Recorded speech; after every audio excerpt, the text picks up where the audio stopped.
Então, pessoal, dando aqui prosseguimento, né, terceira parte dessa série de aulas sobre partida de motor, né, usando o CLP e diagrama ladder. Poderia ser FDB, função de blocos, né? Eu até fiz um anteriormente aí, foi o semáforo. Eu fiz ele em ladder, né, usando o CLP aqui, botei as luzes aqui, né, para mostrar a sequência do sinal, né, do cruzamento. E no finalzinho eu mostro em FDB, que não vai mudar muito, é só você tem que enxergar, né, o que vai estar em série ou em paralelo, para você usar os blocos lá, né, das portas lógicas end, or, not, mas eu prefiro em ladder mesmo. Mas não tem segredo, de lá é o seguinte, né, se, por exemplo, igual aqui, ó, a saída aqui é 2, está vinculado aqui, então não vai ter dois barramentos, você vai ter lá os blocos FDB aqui, né, 3 independentes, e aí você vai conectar, né, um fio lá no Q2, que vai estar... aí você vai fazer essa linha de código e aí, né, o FDB, ou seja, você vai conectar esse ponto aqui, ó, na entrada do Q2. Então, não tem muito segredo não. Mas enfim, a única coisa que muda aqui dos dois anteriores, porque os dois anteriores como é dispositivo de estado sólido, né, não tem contator, é tudo feito por transistores, né, o chaveamento é todo com transistor. PWM, vai, né, configuração lá com tiristor ou transistor, né, que a gente aprende eletrônica de potência, que são os retificadores, né, trifásicos, não controlados e controlados. Então, beleza. Então, aí é o seguinte, ó, lá era K1 e K2, porque eram só duas contatores, né, nas duas aulas anteriores, com inversor e salto-estado. Então tá aqui a questão do código relacionado à reversão, né, num sentido ou no outro. Então a mesma ideia, que eu usei os mesmos nomes, GO1, P1, BO1, uma coisa que é o BOF, emergência. Aquela mesma ideia também, ó, eu poderia ter botado o Q5 e o Q5 aqui, só um, né? Puxado aqui para cá, esse ponto aqui, e botado o Q5 aqui. Mas eu coloquei aqui embaixo, né, termo de lógica é uma coisa. Tá, só para mostrar que isso aqui é para evitar que os dois acionem ao mesmo tempo, né? Ou seja, intertravamento. E esse aqui eu expliquei nas duas aulas anteriores, está relacionada com a situação de quando tem bloqueio. Para evitar, se não me engano, que se está na hora tá no bloqueio, aí vai que o cara só aperta aí, né, de gracinha, o B1, e aí o Q4, o Q5, e até o Q2, né? E o Q2 e o Q3, porque o Q2 e o Q3... Então, para evitar que isso tudo acione, no modo de bloqueio, se apertar ele vai acionar, mas vai desacionar, do jeito que estava antes. Então, colocando esse Q5 aqui, né, e o Q4 aqui, eu evito isso. E no momento, né, nas situações de bloqueio, se tentar ligar, os contatores não vão nem acionar e desacionar, porque aí você está desgastando eles, né? E por um instante eles vão né, fechar, conectar e também vai acionar o motor e desacionar, né, num intervalo de curto muito pequeno. Mas isso não é bom, você vai desgastando, né? Então, beleza. O que detona, né, os equipamentos é a questão no caso do motor, é o acionamento dele. Até que desligar não tem problema não, que por inércia, né, ele para. Caso você não use o inversor ou soft-start, né, para controlar tanto a velocidade do zero até a velocidade nominal ou a velocidade nominal até zero, que é até o caso do ônibus autônomo, que eu fiz ele no Siemens, né, só para fazer a introdução de um novo software, né, de uma marca diferente. Inclusive aqui, o CLP aqui é até o da Siemens mesmo, o Logosoft, que eu estou usando, que eu usei, né, na aula de automação do ônibus. E a automação do ônibus eu vou fazer aqui também, para me incluir a partida do motor, né, o ônibus parando e acelerando usando soft start. Então eu até comentei no final da aula sobre, né, do ônibus autônomo, uma questão lá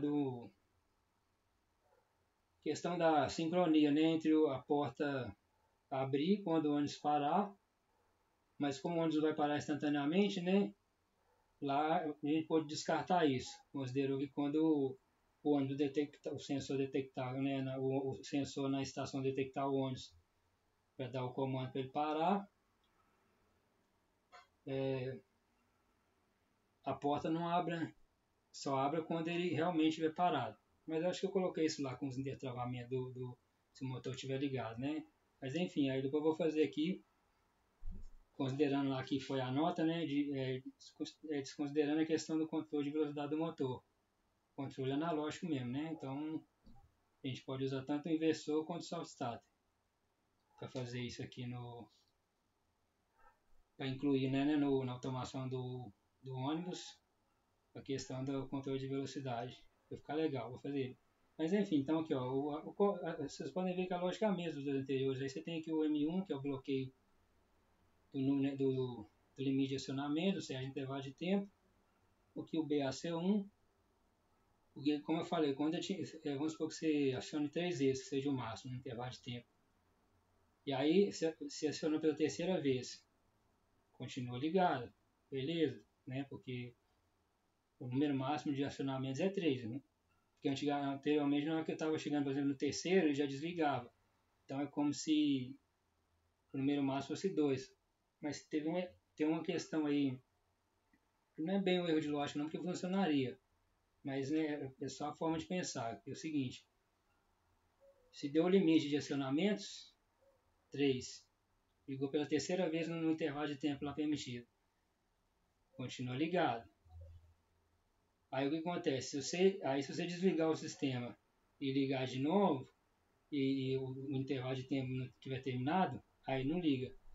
Então por isso que está aqui, ó. E não aqui, ó, para cortar o selo. Porque senão acontece justamente o que eu falei.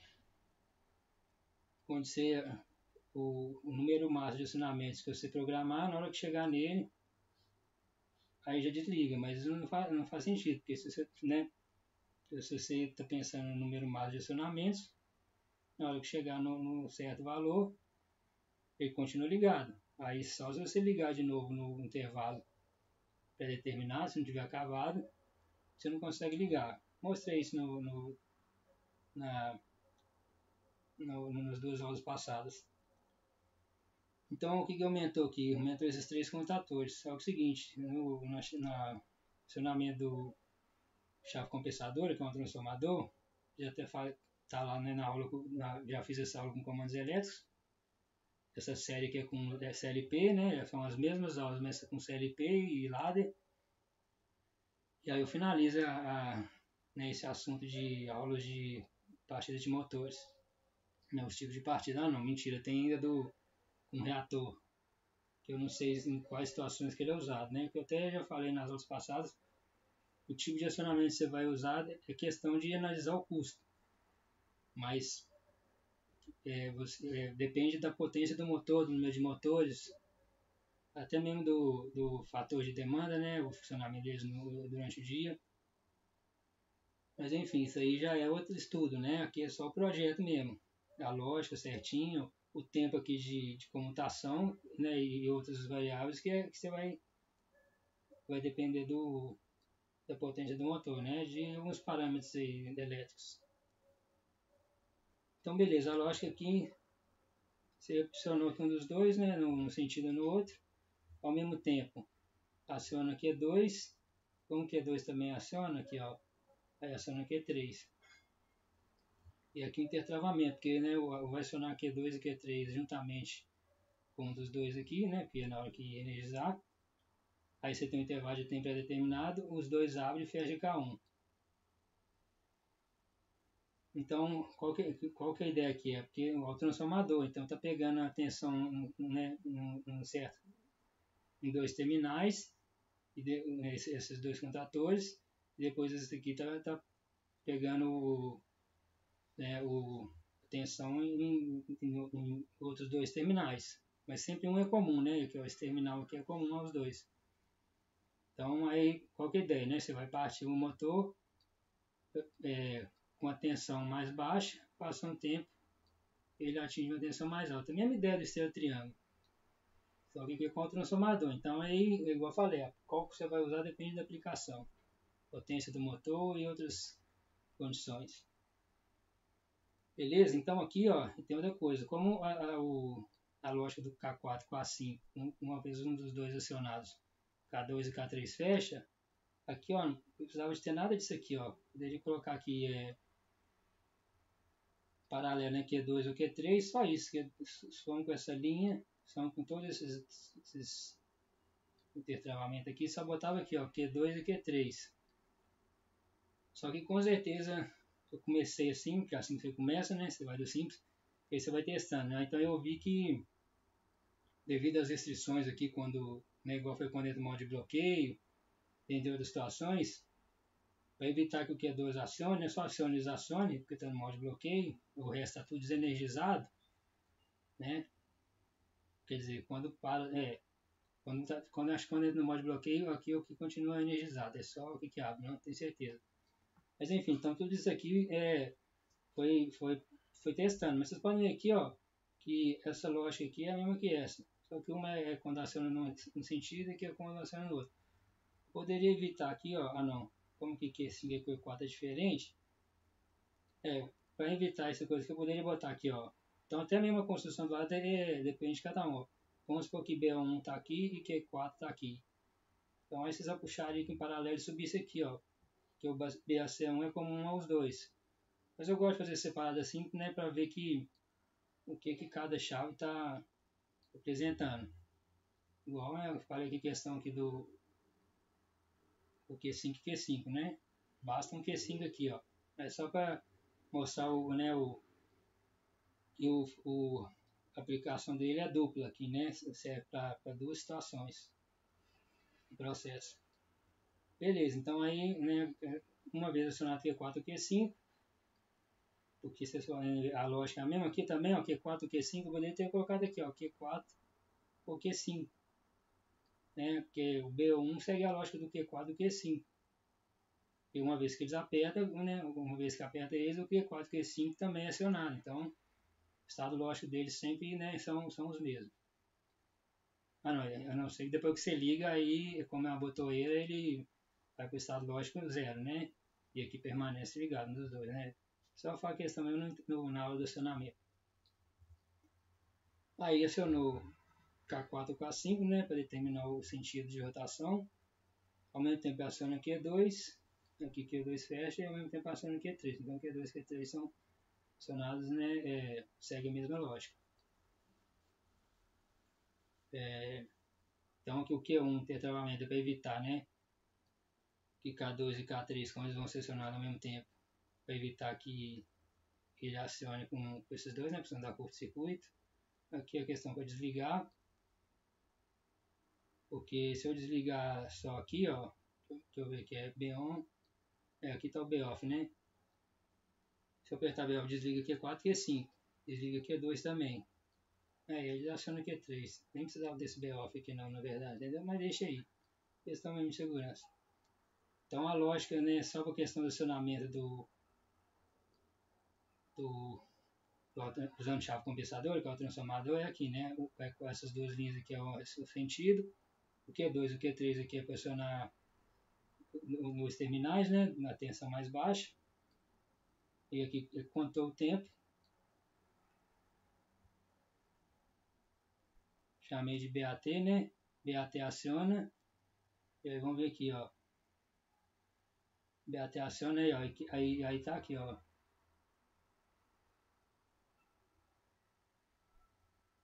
Q3. Talvez é só porque eu esqueci de nomear certo aqui, tá, pessoal? Essas linhas aqui, ó. Essas linhas aqui, ó. Essa linha. Essa linha, essa. Igualzinha a dos exemplos anteriores. Que é a questão da lógica para bloqueio. A única coisa que muda aqui, né? A questão que eu nomeei aqui, ó. Né, aqui, lá nos outros, não sei. Lá era Q1 e Q2. Mas Q1 e Q2 já são os contatores de questão de sentido de rotação. Aqui o Q2 na verdade é uma das chaves aqui do autotransformador, né? Um dos contatores lá ligados nos terminais do autotransformador. O resto daqui é igual, né? E aqui em vez de ser Q1 e Q2, porque os outros dois eles são controlados pelos contatores de sentido de rotação, aqui eu coloquei Q4 e Q5. Não, na verdade é a mesma função lá dos outros dois. Só que lá era K1 e K2, né? Que eu só usei essas duas saídas aqui, ó. Então por isso que eu botei coerente aqui, tá, pessoal? K1, K2, K3, K4, K5. Aqui podia ser K, aí qual que você vai nomear aqui não interessa. O importante é que, né, o nome que você usou aqui esteja coerente com a lógica. Se eu botar aqui K1, K2, K3, K4, K5, eu vou ter que fazer todas, né?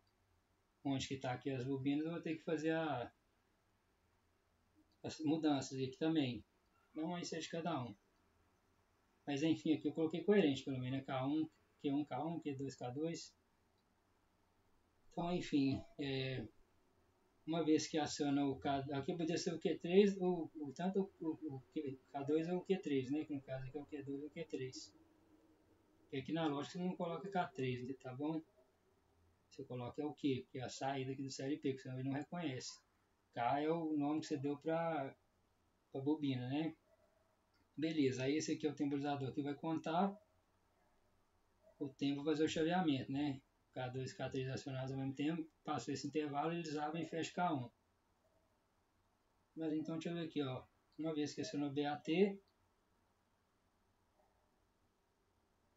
tá aqui, né? O T1 acionou, aqui é o selo, aqui é a questão do bloqueio, desligamento e emergência, fecha o Q1. E aí entra no modo permanente, né? Beleza? E aí só a questão aqui, ó, o BAT.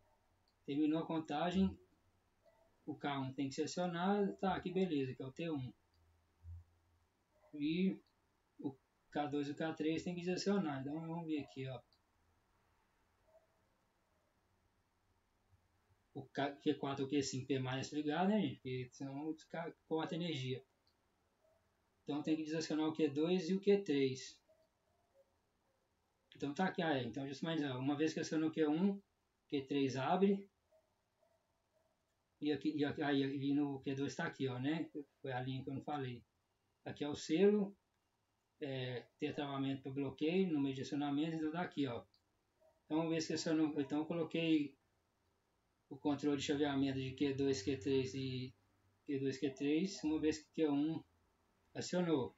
Eu poderia usar aqui o BAT ou T1 também, né? Aqui, ó. Mas aí vocês pensam, mas esse BAT aqui então não está servindo para nada? Não, na verdade é só uma questão de lógica mesmo, porque no cá de cima aqui, o temporizador, né, a saída do bloco aqui, né, no caso temporizador, ele não vai direto lá. Você tem que colocar uma bobina. Então aqui, ó, sabe, se fosse, por exemplo, para ficar coerente, colocaria BAT.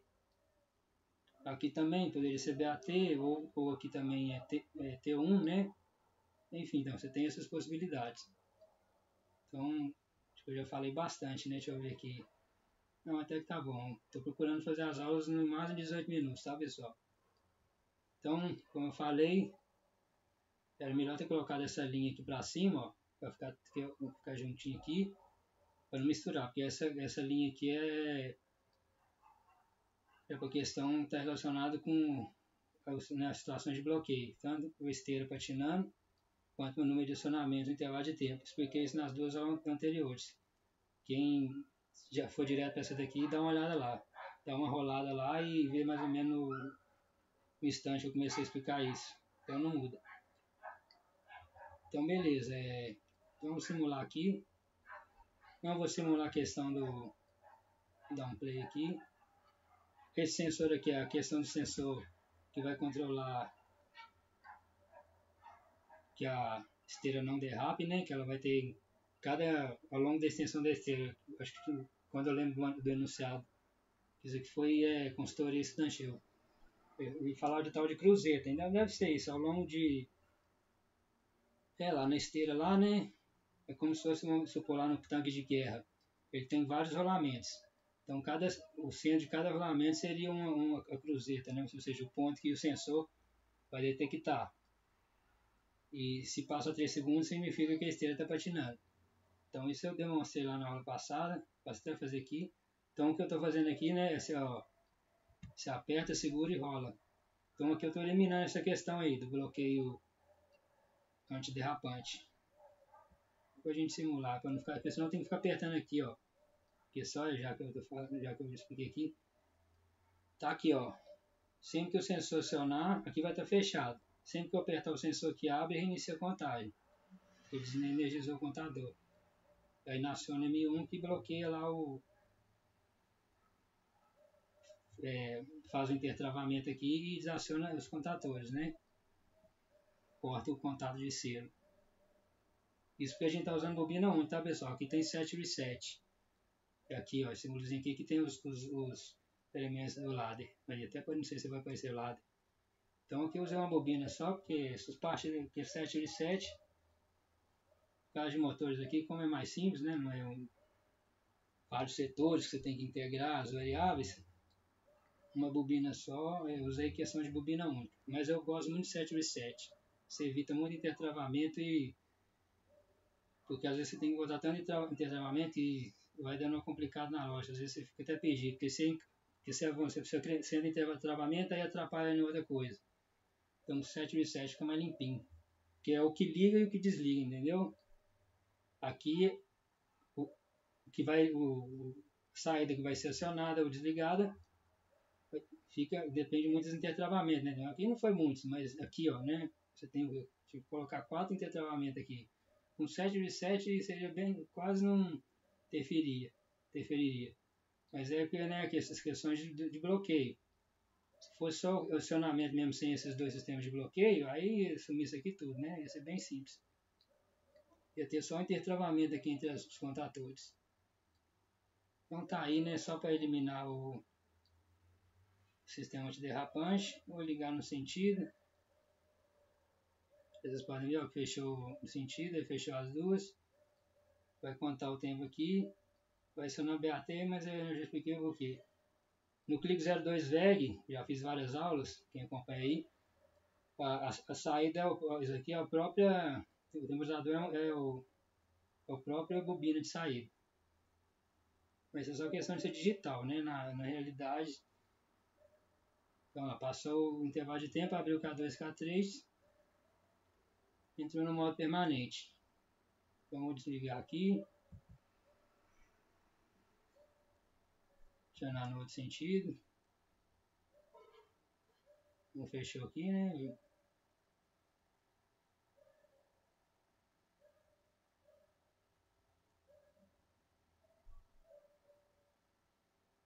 Passou aqui os 5 segundos. Em alguns casos é 5 segundos nenhum, pessoal. Esteira triângulo. Passa disso não. Porque senão tem que ser analisada a questão que quando você vai partir o motor numa tensão mais baixa, tem tudo é uma maravilha. Então, então tem que analisar a questão dos harmônicos, né? A gente fala de regime transitório. Então, em termos de quando você vai lá começa a aprender circuitos elétricos, RLC e tal, as próprias equações, né, diferenciais de solução, mostra que você tem um intervalo de regime transitório e o permanente. Porque, por exemplo, um carregador ele não carrega instantaneamente, então ele leva um tempo para carregar. E aí, uma vez que chegou no valor máximo, o sistema é de estado permanente. Inclusive, quando é um circuito, o RC, carregar um capacitor, na hora que o sistema é ligado, o capacitor ele funciona como curto-circuito, porque a tensão nele é zero. Então, a curva lá é uma exponencial, né, que é a solução da EDO. Começa em zero, vai subindo exponencialmente até atingir o valor máximo, que aí depende da tensão. Não, da tensão de entrada não, depende depende da tensão.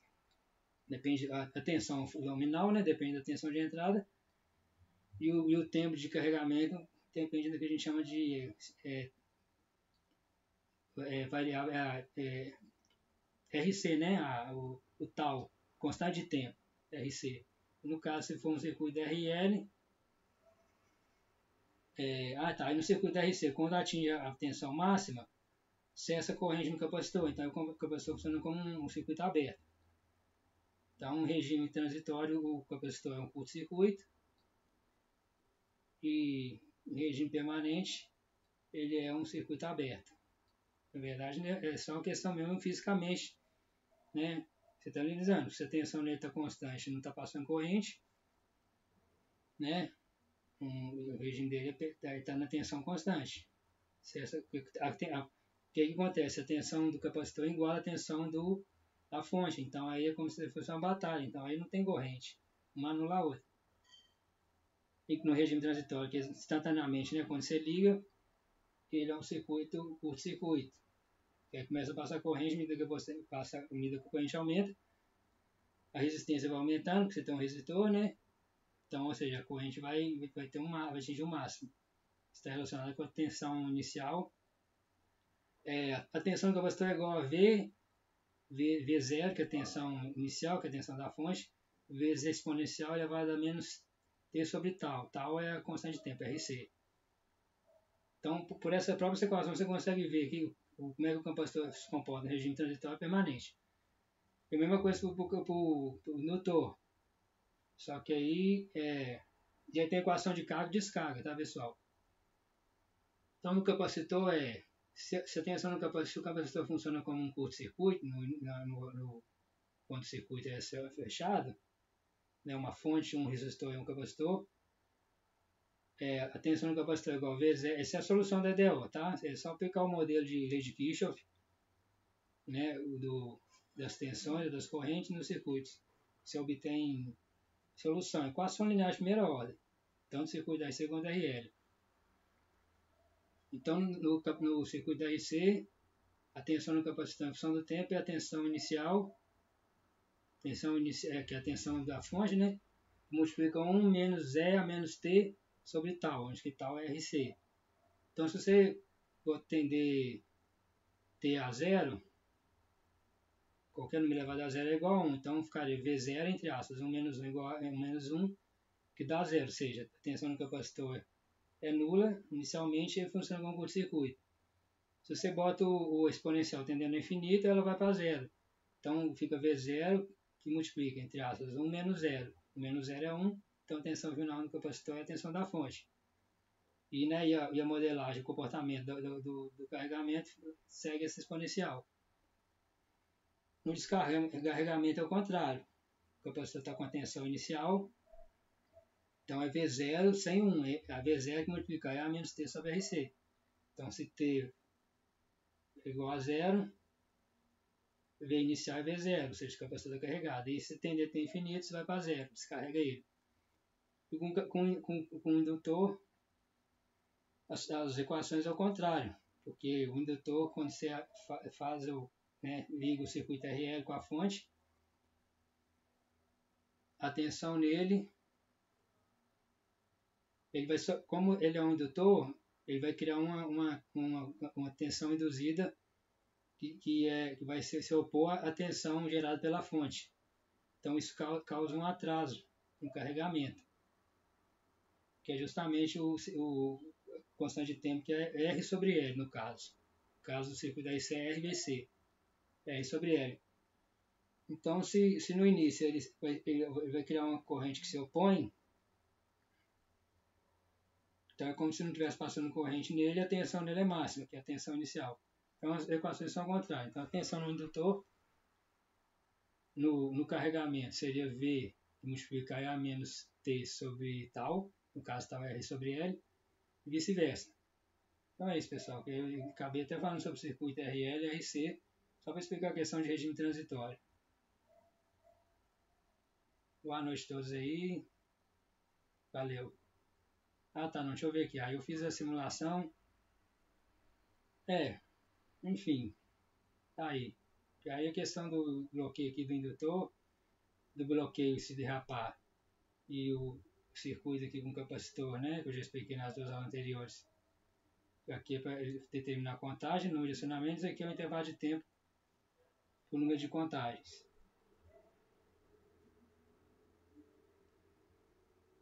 E aí ele é controlado aqui, né, o tempo aqui é controlado por uma BAM, por uma variável auxiliar, isso aqui não é saída física, que é controlado quando liga o sistema, né, porque um dos dois contadores de sentido de rotação vai acionar junto com Q2 e Q3, né. Então esse BAM aqui, ele sempre que desligar o sistema, seja pela emergência ou pelo botão de off, o BAM tem que desligar, aqui tem que desacionar, porque aí na hora que ligar de novo, essa contagem tem que iniciar. Caso não esteja no modo de bloqueio, tá pessoal?